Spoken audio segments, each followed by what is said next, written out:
What is up, everybody? It is Sunday, June 6th. I almost said January. That's not right. We're playing baseball. We're still playing baseball. One of the few teams left still playing baseball. It is. I know it's late. I know it's late. So this is not an official episode of More Important Issues. This is what I'm calling a Sunday night special, brought to you by the fightin Tony Vitellos. I like it. Oh man. Sorry, I don't know what happened there. I was expecting Landon to come into the episode tumbling. I don't know if we can call what Tony did a flip, but yeah. I mean, he had a lot of momentum going, so maybe a somersault is a better word than a. See, that's the thing. I think it was slightly better than a somersault, but not quite a front flip. Right. Yeah. Hey, either way, it was a great celebration. Landon was actually in Lindsey Nelson for it all. Got to take it all in, and he came straight from the stadium. And I mean, that's just dedication right there. That's the kind of stuff that leads to historic seasons, like you're seeing right now. Is that kind of commitment? Yeah, and I actually left Myrtle Beach this morning at 5:00 to make it. I had to plan it because I would have been there right at 2:00 if I left at 5:00. So we left at 5, got here in plenty of time. Actually went to a graduation, and then as soon as I got back home, got my stuff ready, went to the game, and I didn't tweet out that I was left early because I didn't want to be the reason. Like I didn't want everybody to blame me if we lost tonight. But now you can, I'm just dedicated. And we won. So. Exactly. It is. First off, I mean, I really want to talk about the whole weekend as a whole. But tonight was just, man, that was gritty, and credit to Liberty too, because they played really, really good, and they played earlier today. I mean, that was a good baseball game. Not what the weekend was used to, with a ton of home runs. I mean, Liberty just, dude, these AirPods are crazy. That one just fell out. I mean, Liberty just a couple hours earlier was hitting a ton of home runs. And then you get a pitcher's duel where, Liberty had a guy that was able to go 5 1/3 too. And then they were kind of, their bullpen was able to kind of hold Tennessee back as well. I mean, just a great game overall from two really good teams. Liberty was actually fighting for their first Super Regional appearance in school history. So it was a big deal for them too, and they competed hard. Tennessee's pitching staff was able to keep Liberty at bay. They made some great plays with Will Heflin still in there, able to get guys on base, and then Tennessee almost kept them off the board completely, with Heflin, picking up that grounder that may have gone foul, may not have. It's tough to say. It was a kind of a quick play, quick decision thing, and Heflin still almost made the play. That was what was crazy.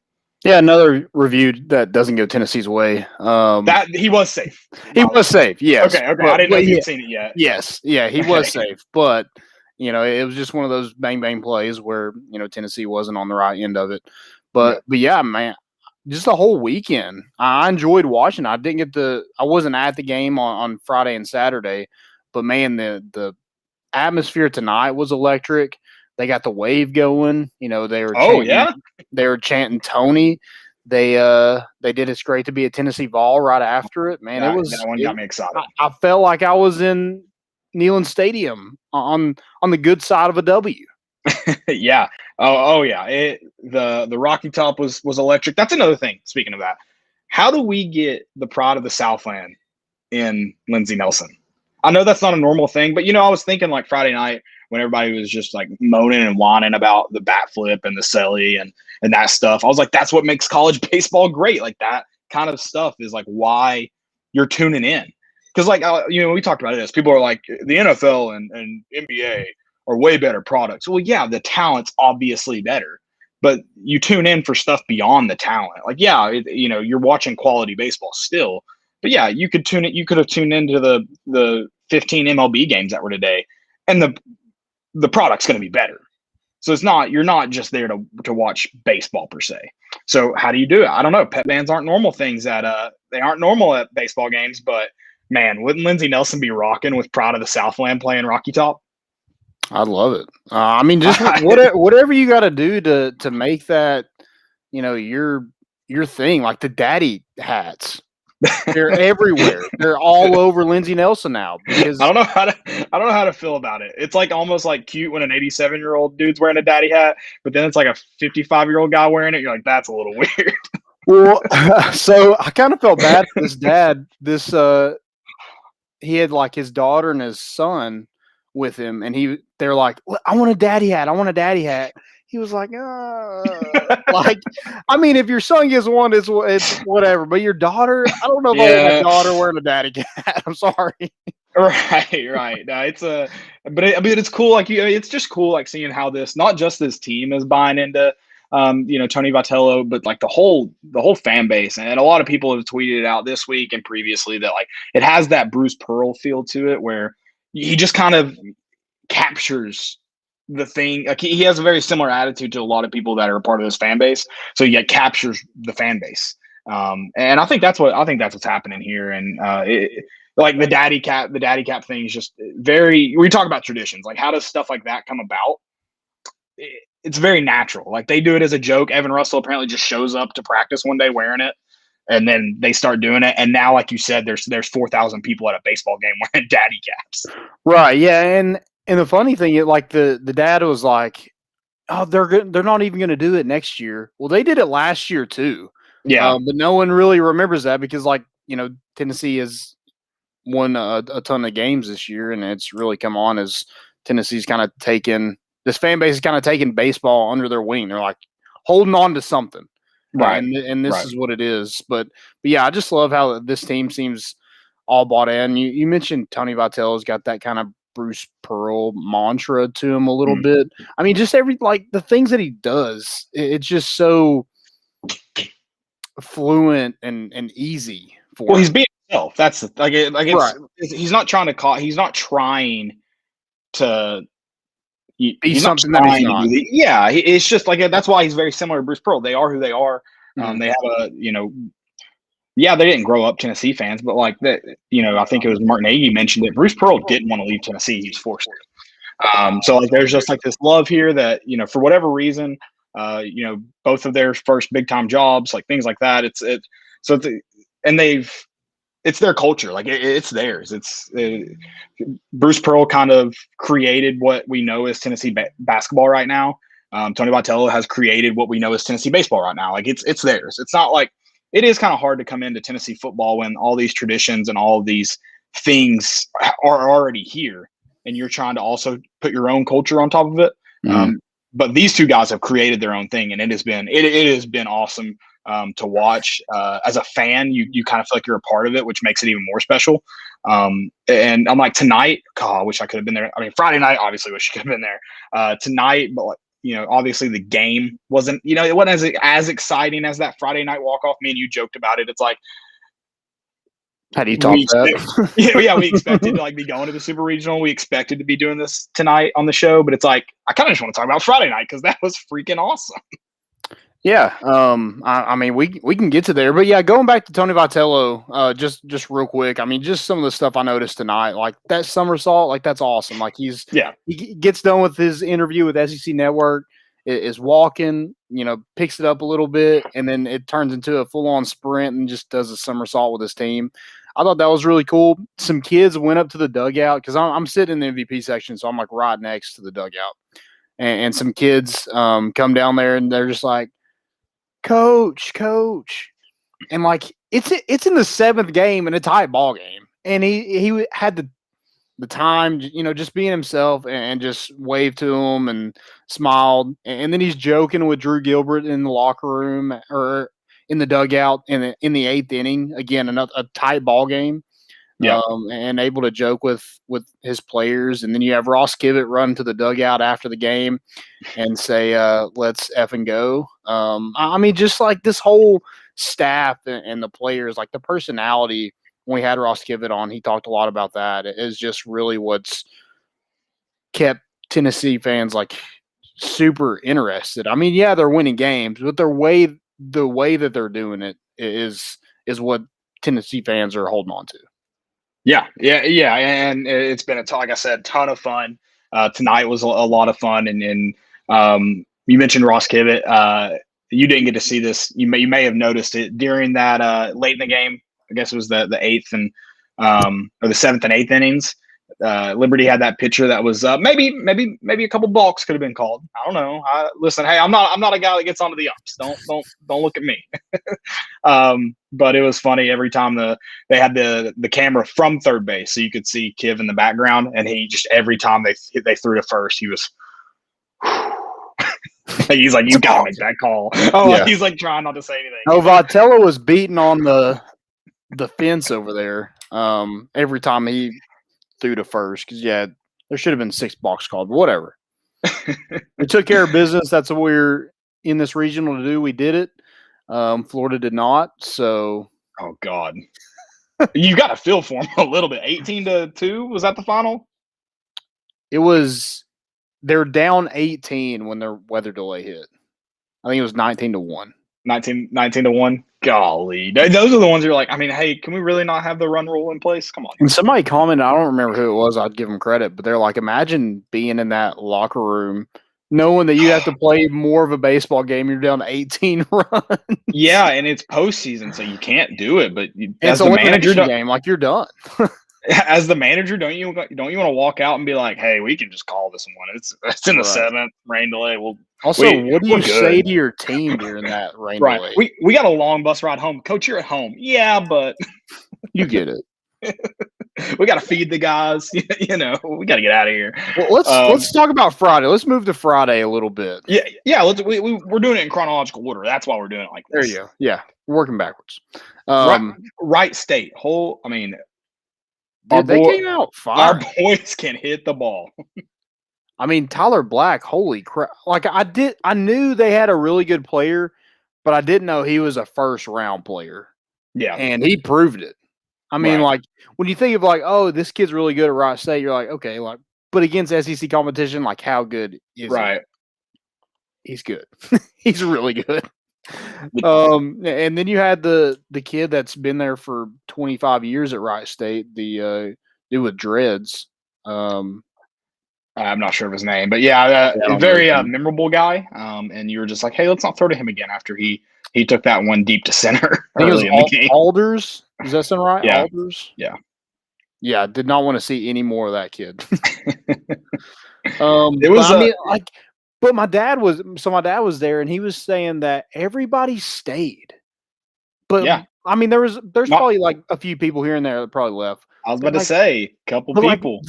Again, going back to this team winning in the way that they do, like there's always a chance with this lineup. There's always a chance. Well, and you mentioned it too, like with this team or this fan base kind of clinging to baseball just in general. Like, the teams had some wild late game heroics already this season, but also like this fan base is clinging to baseball right now. Like football a couple of years ago, people didn't leave the games early. Didn't matter the score.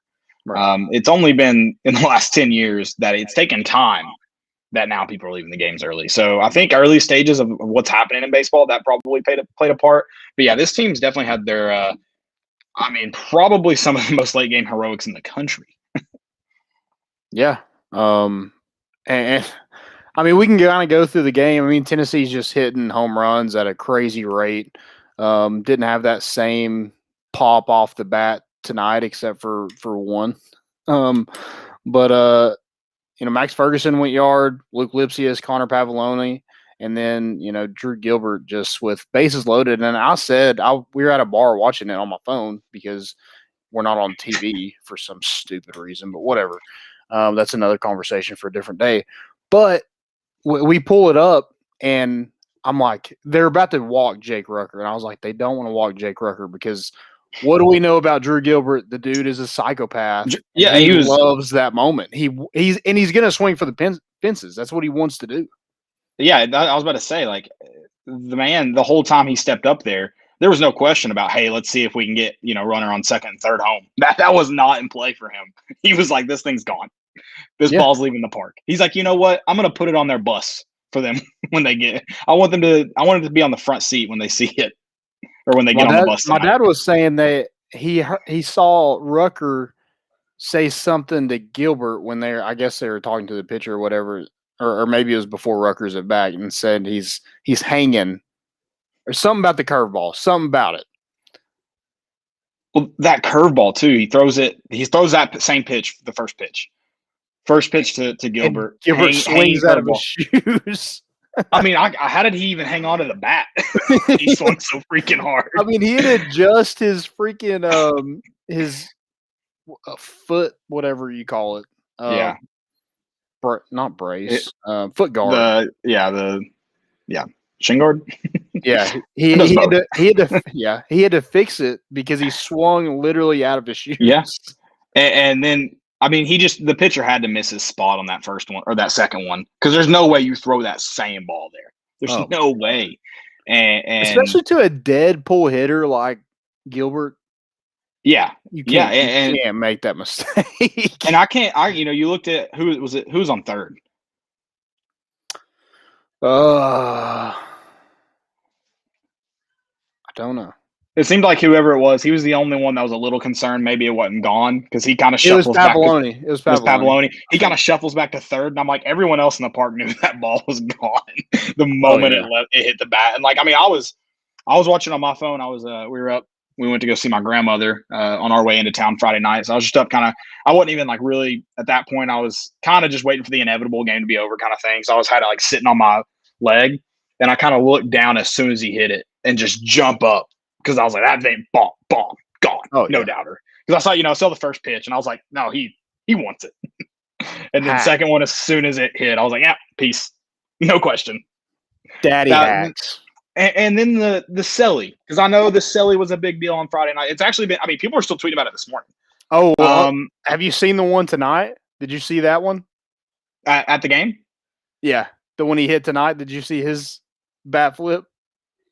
It wasn't as big, but yeah, I did. No, but I mean, he's like, he doesn't give a rat's ass what you think about his bat flip. He's gonna do it. He's like, if you don't want to see this bat go 6 feet in the air, how about you throw something harder over the plate for me? Yeah, I'm 5'10", 170. I just hit a ball 450 feet. So how about that? Yeah, I mean, if it he almost lost that ball again tonight. If the Liberty bus wasn't there to keep it in, it might have went in the river. 5'10", that might be helping him out a little bit. Yeah, you definitely just went roster height on him. Yeah, you spotted him a couple inches. The Selly too. That like, if you played any sport, how do you know? Like those are the celebrations you dream of. It wasn't like that. That's the thing. Like people are missing. Someone's already commented that it was over the top. Guys, it wasn't because like the one tonight, the bat flip, it's a great example in the third inning or whatever. That's not over the top. That's like a touchdown celebration. But what's your celebration, Landon, if you score a walk-off touchdown, ball snaps with 2 seconds left, you catch a post route, 60-yard TD bomb. Are you just dapping your boys up and heading back to the sideline? Or are you taking that shit to the student section, throwing helmets? Yeah. Take your clothes off. Yeah, I mean, we're gonna be mad. Weird. We're gonna be mad at a kid that did it, but we're gonna celebrate the guys who are on top of the dugout with their shirts off. I mean, you celebrate both. Yeah, no. It not only is it a big moment because it's a walk-off home run, it is a walk-off grand slam. Yeah, I mean that's literally kids dream about that. They're in their backyard with a wiffle ball bat with in their mind, they're trying to do that same exact thing in their mind and play it out. They're dreaming about that. And for people to be mad about it, they can suck one. You're the reason baseball's dying. You're the reason. Right. Yeah. You're the reason baseball's dying. You know why it's an unwritten rule? Because it's a stupid ass rule. Yeah. That's why it's unwritten. And you know what? Throw. You know what? If you played Wright State again tonight, throw one at Drew Gilbert. I dare you, because you can't throw one at him all night. So the next one you put over the plate, he's taking that 1 yard too. Yeah, put runners on with this lineup and see what happens. Yeah. So who cares? And again, I just a lot of people. It was a 4 seed. You know what? If it's a late game in March, and a 2 seed's down to a 15 seed and they hit a buzzer beater, they're not going to walk off the court and just shake people's hands and be like, oh, that was fun. They're going effing nuts. Like that's sports. That's sports. If you want the golf clap, go play golf. We literally had the hardest regional in the country. It's just like, I'm sorry, if you're complaining about the bat flip, about the celly, which was, again, it might have been the best celebration in college athletics history. If you're complaining about that shit, turn off the TV. We don't want you. No one wants you. Like ESPN loved it. There was a bunch of outlets that 11.7, they loved it. Oh, and as you should. And you know what? As annoyed as I would have been if I'm Wright State, if Wright State does that to Tennessee on Friday night, they better have a celebration that matches that. They better. Because like, I'm at least going to be like, dude, that was so cool. Like maybe a year later when I calm down from it. But I'm like, dude, that bat flip was nasty. Right. And like that pitcher had only given up 5 home runs this whole season. Yeah. The whole moment was insane. I was joking with you. We were talking on the phone Saturday, and I was like, I think Tennessee could win the College World Series. And I would be like, you guys remember that bat flip in the regional game? Absolutely. That was insane. Like that grand slam was sick. It's one of the top moments in Tennessee, but definitely baseball history, but it's got to be up there for at least this past decade in Tennessee sports. No, I mean, I think it's definitely kind of hard to like top moments, but the passion, like the celebration, like the moment in and of itself was cool. You needed this win because you don't want to be in the losers bracket. That gives you an extra game. Even if you try to win it on Sunday, you're playing a doubleheader like Liberty did. Like the implications it had wasn't elimination. That's good.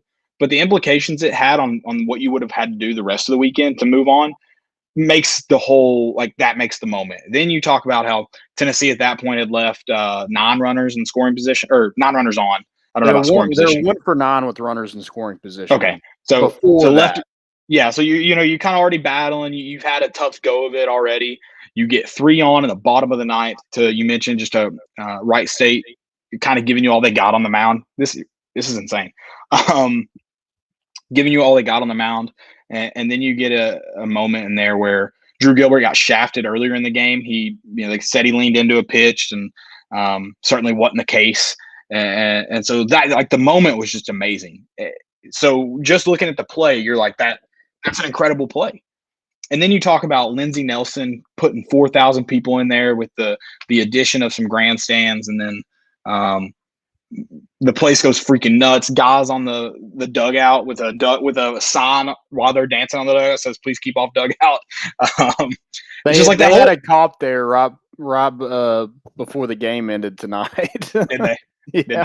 See, I get that. You got to get safety, but you got to let them still. If you're gonna walk off grand slam, guys on the dugout. That's the rule. If that thing caves in, it might be a lawsuit, but maybe you can get around that because they chose to get up there. But I mean, that stadium right now, it's coming down anyway. Right. There's going to be a new one in its place. We're going to do a ton of upgrades, and I think that dugout's probably going to go with it. Yeah. No, it was just but I mean, the whole moment was phenomenal. And you talk about where it ranks in Tennessee sports history. I mean, for me, it's going to be one of the best, at least thus far in my life. I hope we get some more great moments, but it's going to be hard to top a walk-off grand slam, and then what the passion that went with it. Like, it's going to be hard to top it. It's going to be hard to top. Yeah, and they've had a ton of moments. Drew Gilbert, the first series against Georgia Southern, had a walk-off home run. And then you had the ones against LSU. You had Evan Russell's grand slam. You had Max Ferguson's walk-off against number 1 Arkansas. I mean, just a ton of moments that teams probably don't get in, probably a decade. But Tennessee's had so many in just one season. This team is special. And, I hope – I saw Randy Boyd. He had his Tennessee baseball jersey on today. He had the he's a big baseball guy. That's the thing too. I think we got to remember the guy that's really cashing checks. The guy who can make things happen. He's not just writing them. He can also just make things happen at the school. He's a big baseball dude. The only thing I hope he doesn't try to do is try to be like, hey, we're already building a stadium. Let's just move there. Like, no, Tennessee needs an on-campus stadium to themselves. Yeah, So absolutely. that's the only thing I hope. BVD said he puts that grand slam in his top 10 personal ball moments. He said maybe school's top 10. That's the stuff movies are made of. That is the stuff movies are made of. But you know what they don't make movies about? Dudes trotting the bases. You know what they do make movies about? Dudes flat bat flip into the heavens. That's what they make movies about. Oh, and throwing your helmet to freaking right field. Yeah. It's freaking electric. And I'll even spot you that one. Maybe a little over the top. But you know what? Electric, like you said. The game's over. It doesn't matter. It doesn't matter. It's over. Yeah, 100%. Did he get called out because of it? No. Nope. Nope. Who cares? It's not illegal. No, and I would have dared you to call him out for that. And Tony Vitello's he's got your back. Don't worry. He's having Angel Campos in a freaking headlock. Yeah. And by the way, tonight he kind of had to he walked back into the dugout a couple times as he started to say something. He's like, nope, not tonight. I'm just gonna hide back here, keep my voice down. Dude, Drew Gilbert and Tony Vitello have the same walk. Like they're always in a hurry. They're always on some kind of mission. He does I'm always like, man, what's he pissed off about? Because he's just walking back to the dugout. He's not mad. It's just he's doing something. Yeah. Brisk walk. But yeah, that was just an amazing moment for Tennessee, and that kind of put them in the driver's seat. You know, all right, we got that one. Yeah, their adrenaline's still pumping on Saturday night, apparently. And it took all the air out of Wright State. I mean, they freaking blanked the next day. Well, and two, like up to that point, they were. I mean, like I said, they gave Tennessee all they had. Like that everyone's like, oh well, they were just a 4 seed. First off, they were a really good 4 seed. Also, they had they had some of the better moments of their season. I mean, they had some big moments in that game. So they were. I mean, it definitely took the wind out of their sails. But they were already the next day was going to be tough for them anyways, just because they had pitched they had pitched their best. I mean, how many home runs can you hit in a weekend? It's difficult to do. Ask Drew Gilbert. It got him the most outstanding player of the regional. So it definitely took some out of Wright State, but it would have taken some out of everybody. The losing team on that end, we talked about with Alabama. Moments like that happen, you rarely go on to win that game. Win the game. So, the next game Tennessee had all the momentum for their weekend, and Wright State pretty much lost all theirs. Yeah. And I don't know if this has ever been done before, but what about Wright State having two guys hit 2 home runs in a game, and then Tennessee does it the next day? Yeah. That's wild. I mean, just the 5 home runs in one game. Holy crap. 5 home runs in 3 innings. That's also true. Holy crap. I think we set a record without even playing this game today. We set like a NCAA record for most home runs in a regional. I'm sure the NCAA record for most home runs in regional play was put on today, like at 7:00. So with pretty much all the West Coast championship games to play still, they set the record for home runs. So in regional play. So just electric weekend. You probably didn't get to watch a lot of it because you had to have the ESPN app, but yeah. So I did get to watch some of it, and I did keep up with Florida and them losing. Also, I think Arkansas was losing. I think they're up now on Nebraska. It looks like Caleb had to bounce. South Carolina also is out of the tournament, and Tennessee is on its way to host either Oregon or LSU. They were playing. I think that game started at 10:00 tonight.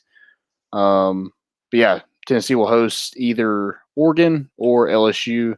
LSU's got to beat Oregon twice to advance. Oregon's just got to beat LSU once. It is 1-1 in the bottom of the third in that game. Okay, gotcha. Arkansas is down in Nebraska 5-3 in the bottom of the 6th. Vanderbilt was struggling with Georgia Tech for a minute there, but they're on top 7-3. And Ole Miss is losing to Southern Miss right now, 10-7. It is the bottom of the 9th, 2 outs. Let me turn on that game real quick. If you've all seen my odds flashing up, I'm sorry. I'm very much dialed into this, but the U.S. men's national team is playing in the Nations League championship right now against Mexico. So definitely watching that. And it's top of the 9th. Top of the 9th. 10-7. Top of the 9th, 10-7. So Ole Miss hadn't batted yet at all. Another thing, going back to this isn't right. I can't tell. This app is so messed up. Like one screen says top of the ninth, the other says bottom of the ninth, and says Ole Miss is at bat right now. So who knows? I have it as top of the ninth. I have it as top now. It says top of the ninth now, but it still shows Ole Miss is maybe Ole Miss is the home team or the away team. So why did that happen? Why was Tennessee the away team and not only a regional it hosted, but a regional it was the highest seed? Yeah, so I think it goes so that second game, it goes to whoever hasn't been the home team. That's so dumb. Yeah, I don't get it. It should just be the higher seed. Right, and the fact, I just don't understand. I understand it's kind of neutral, but it's a host site. We can't even do K's for queso. That's also my question. Can't play Rocky Top. Yeah, which I'm glad they just kind of forgoed that on Friday night and just ripped it out. Yeah. We'll pay the fine.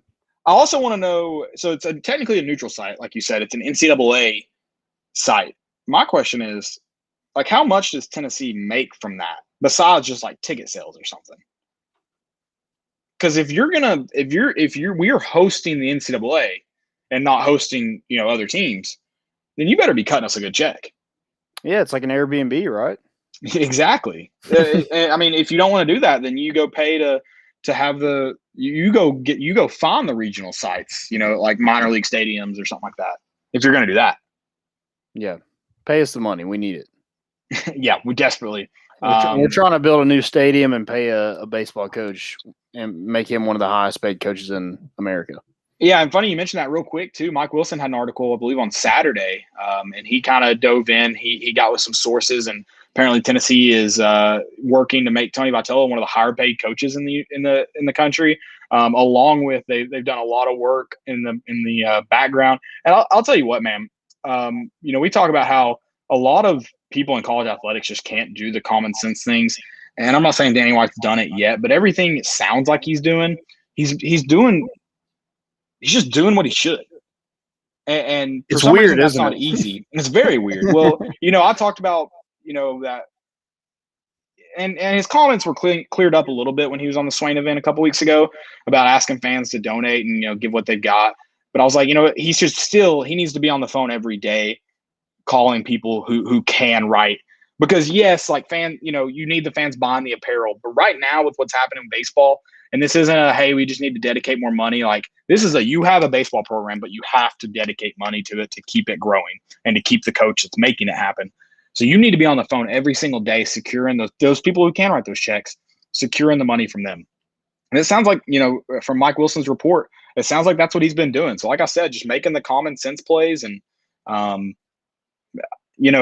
time will tell with Danny White, but the things he's done to this point, we'll see with Josh Heupel. It's way too early. Obviously not crazy about the hire, but hey, everyone needs their start. Tony Vitello hadn't been a head coach when John Curry hired him. And I know a lot of people didn't care about baseball then, so there wasn't an uproar. But I mean, if this baseball program's in this spot right now and you hire Tony Vitello, how many people are upset? Yeah, it's true. So I love it. Is there property available to build a new stadium by the river? That would be awesome. I doubt it because there's train tracks right there. The Neyland Drive's right there. You'd have to clear out a lot. Yeah, I think it's a great. It would be cool though. It would be cool, but I mean, at the same time, you should be working on closing the stadium in, so you're not going to be able to see the river anyways. So don't worry about it. Don't sweat it. Yeah. Well, don't sweat it. Drew Gilbert's still hitting them in the river. So yeah, exactly. I feel bad for that guy on the Sea-Doo the other day that died from it. Yeah, let's get to Saturday a little bit. Kind of keep going with that. Blade Tidwell got the start. He got the win. Tennessee jumped on Liberty early. I think we're up 5-0. Is that right? 7-0. Sorry. 7-0. It's easy to forget those home runs when they so many of them. Yeah. So Spence homered twice. Luke Lipsius homered twice, and Drew Gilbert homered again. He homered in all 3 games this weekend, Luke Lipsius hit 3 home runs as well, but he hit 2 on Saturday and then hit 1 on Friday night. Didn't hit 1 tonight. I mean, they're going at it for the RBI lead. I think Drew Gilbert took it tonight. I think he's at 60. And I think Jordan Beck is right around 55, 56, something like that. And I think Rucker is right around 51. So Gilbert, these home runs he's piling on. He's trying to get that cushion for that lead. So gonna need more RBIs from everybody else. Just keep that train rolling. But yeah, Blake Tidwell got the start. I thought he pitched really well. He's continuing his hot streak. He ran into some issues in the 6th inning, but a lot of that was on our defense. They just couldn't get an out. Had a couple errors in that inning. I think one was Jake Rucker. I don't remember what the other one was, but I thought he came in and did well. Who else came in? Kirby Connell came in as well. He ran into some trouble. They put Camden Sewell in there, and he kind of just dominated. Only gave up 2 hits, had 4 strikeouts, and just 3 innings pitched. Yeah, I think bomb after bomb after bomb after bomb. Right. And Camden Sewell's had quite the postseason. You know, we talked about what he did in Hoover and kind of Tennessee looking for that next guy. You know, behind Tidwell, behind Heflin, behind Chad Dallas. Kind of seems like Camden Sewell's secured his spot there. You need someone to come in and just kind of close the door. But you know, the thing you battle in postseason though too, and I actually saw, I don't know who tweeted it out. Postseason is about pitching and what you got there, and so you're trying to, you know, you want to get the job done, but you also still have Sunday night to play. So you definitely want to keep some arms available. So for Camden Sewell, you mentioned Kirby Connell came out and you know, just had some trouble. So for Camden Sewell to come in and really close the door on things, that's big. And you're going to need more of that this postseason. And I mean, it looks like Camden Sewell's your guy to get things done, whether it's starting or in relief. Yeah, and then another guy that, you know, just came in and did his job tonight, and that's Sean Hunley. I mean, you know, you talking about slamming the door. There wasn't much of an opening in that door with the way Will Heflin pitched, pitching 5 and a third inning, 4 hits, only 1 run, 8 strikeouts. I mean, you can't ask for a better start from, you know, a guy like Will Heflin that just continues to be just so consistent throughout his career at Tennessee. And he's a guy that you can also use in the bullpen because he's been a bullpen guy throughout his career at Tennessee. So I think Tennessee has some options in that bullpen. But yeah, Sean Hunley just came in and just kind of picked up where Will Heflin left off. And you know, Will Heflin, credit to him, you know, maybe get a little generous call on that outside, you know, high and outside fastball, but you got the call and got yourself out of a jam. But I mean, Will Heflin and Sean Hunley both, they had a really, really, you know, tough situation there in the 5th inning, and to get out of it, because you mentioned the door, there wasn't a ton of openings, but that was certainly one of them. And you know, whatever to be, yeah, sure, maybe not a great strike call there on a full count with, you know, guys on first and second, but that call came all night. So like, I think Liberty got the exact same call the next half inning. So the bottom of the 5th. So it's just like, you know, credit to him to get it done. Yeah, maybe you got some help along the way, but the guy still had a chance. That's one thing about that high and outside fastball. You know, because it was questionable at best. I don't know if it was a same thing with Liberty's in the bottom of the 5th. You still had a chance to swing at that ball. You still had a chance to put the bat on the ball, and so I don't have a in that strike call either of them. The umpire was all over the place tonight. Anyway. Yeah, there wasn't much consistency. That was his high and outside was pretty consistent. Yeah, I mean, he was calling a lot of those outside, especially the left-handed batters, balls, and then, you know, he would give the pitchers the inside corner. But yeah, the outside corner was tough to get for pitchers. But Tennessee had 13 strikeouts on the night. They only had 8, and Tennessee had 6 hits and Liberty had 5. So in this postseason play, you're not going to get 5 home runs in 3 innings. That's just not Right. It's just not going to happen. You're going to have these gritty, kind of grinded out wins, and Tennessee was able to come out on top tonight, thanks to Oh, sorry. USA just tied it up in the 81st with an incredible header. Nice. Apologies. Apologies. My shirt's going to come off soon. You don't want to see that. So maybe y'all should be asking for Mexico to win. Yeah, there you go. Take it off, man. Get it going. That's a good thing about having your own show is you can. I mean, I could maybe not be nude. Yeah, I think we'd get in trouble with the internet. Not that's a stretch. But shirt's coming off. That's okay. Yeah, it's okay. If people can do it on top of a dugout, and you can do it on the show. Right, 100%. But yeah, you're not going to have those, ton of home runs, tons of runs. You're going to have some of these grinded out wins. And, Tennessee's proven throughout the season they can handle that. They got the pitching to do so. And, when you need a big hit, this lineup is full of guys that can deliver.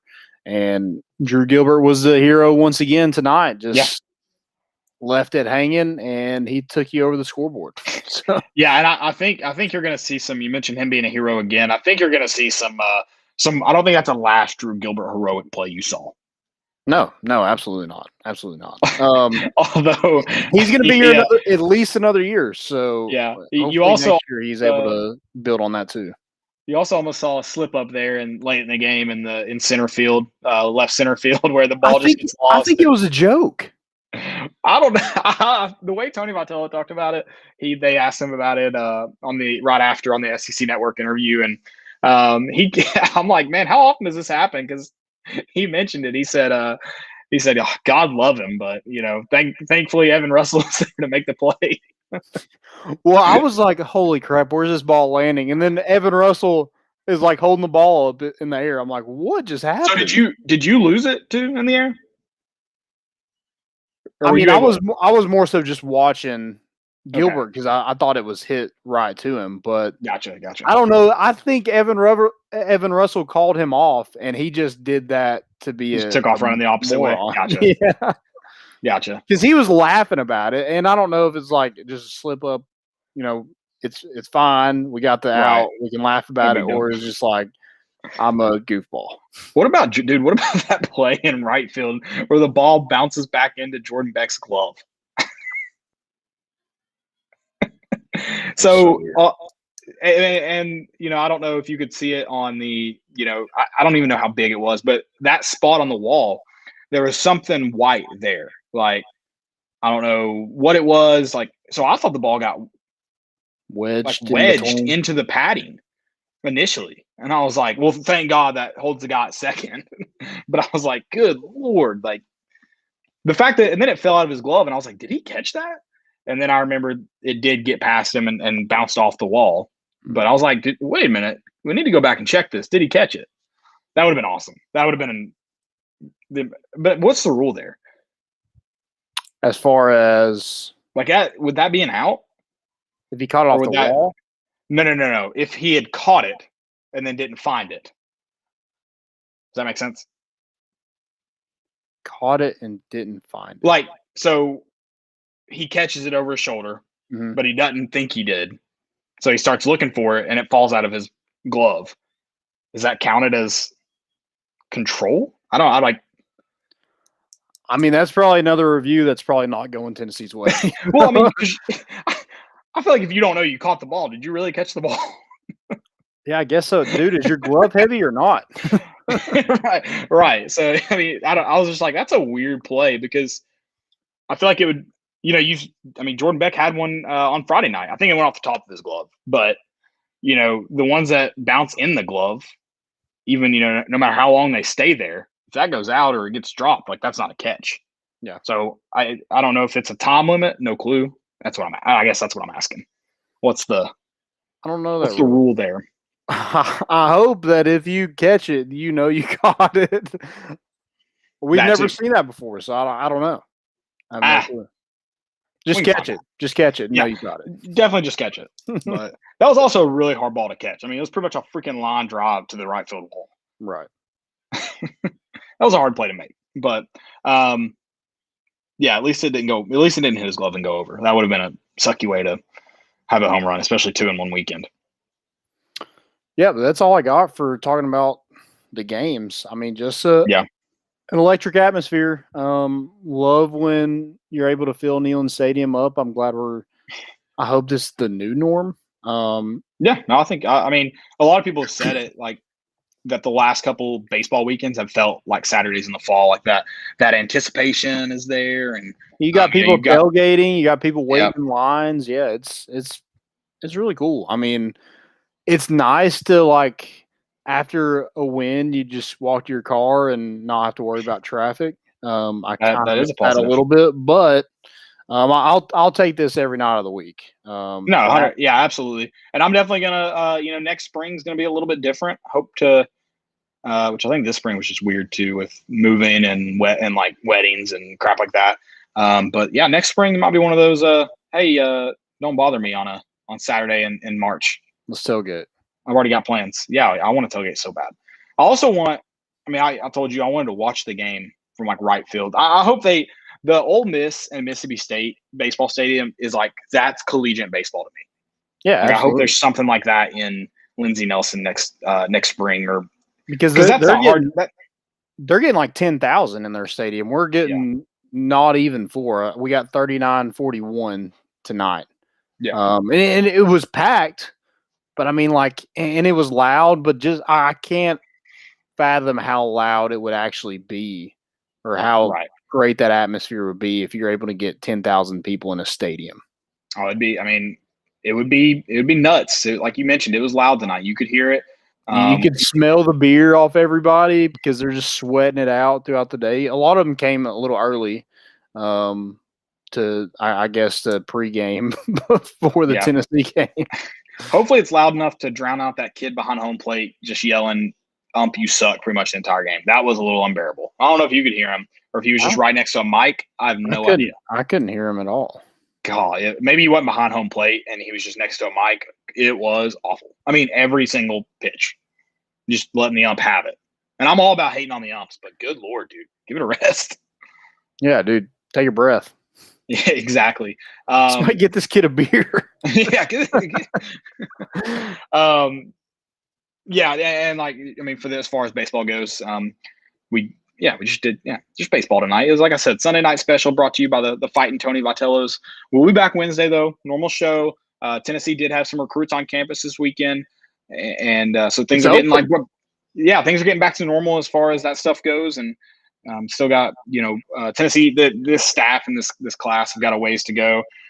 Kevin Brown just put in the chat Tech, so Tech must have done something here. Let's see. Tech is up 8-7 on Vandy right now. That is not an elimination game for Vandy though, but yeah, they are up Tech has 8-7. to beat them twice. Yep. Still big if they're able to take it to Monday.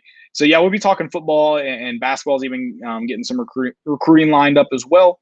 So we'll have plenty to talk about on Wednesday as Tennessee prepares to host their first Super Regional. They didn't host in 2005 but I don't know. I mean, did they? Because I mean, they have some really, really old College World Series appearances. So I guess let's call it modern era, maybe. I think they did. Did they not host in 2005? I don't think so. Okay. But this is their first Super Regional since 2005. Right. It definitely is that. I think it's their first time hosting. It's longer than that. I will double check that. We'll have that for you on Wednesday. You'll know by then. You may know by tonight, depending on if it goes to another game or not. LSU is currently beating Oregon 2-1 in the top of the fifth, and so no later tonight whether Tennessee is playing Oregon or not. Or I guess you'll know whether they're for sure tomorrow. Yeah, you'll know for sure by tomorrow night, and it should be another just rowdy crowd. 3-game series. I still don't understand the College World Series, the road to Omaha yet. Maybe one day. Hopefully, I've had a lot of people text me over the past couple of days and be like, "Hey, what do we do after this? What's next?" So confusing. Yeah, hopefully, Tennessee fans become more familiar with it over the next couple years. But right now, it's like reading another language. I don't get it, and I'm not entirely convinced that the NCAA gets it. Like I think they just kind of like draw names and are like, this sounds right. Let's play it. Yep. I mean, if you're going like football, Tennessee's now in the Sweet 16, Yeah. and they're 2 wins away from the College World Series. Just know that. Yeah, that's the thing is they're in the Sweet 16, but they're also not in the Sweet 16 yet. It's so weird. They play one team. Yeah, it's very confusing. Very confusing. Yeah. Guys, we always appreciate you hopping on. Thanks for doing this late tonight with us. It was a fun weekend, fun night in Lindsey Nelson. Thought we needed to really enjoy it all together, like a family. And Yeah. I really wanted to talk about Tony Vitello's front flip, so somersault thing. We'll get him on the show and ask him about it. He might have Exactly. might be a little sore tomorrow. The good thing is you don't have to play tomorrow, so you get tomorrow off. That was your reward for winning tonight. Go ahead and get it over with. But yeah, Tennessee is 2 wins away from the College World Series. We'll be back on Wednesday. Hope y'all have a good week. We're bringing the boat in, and we out.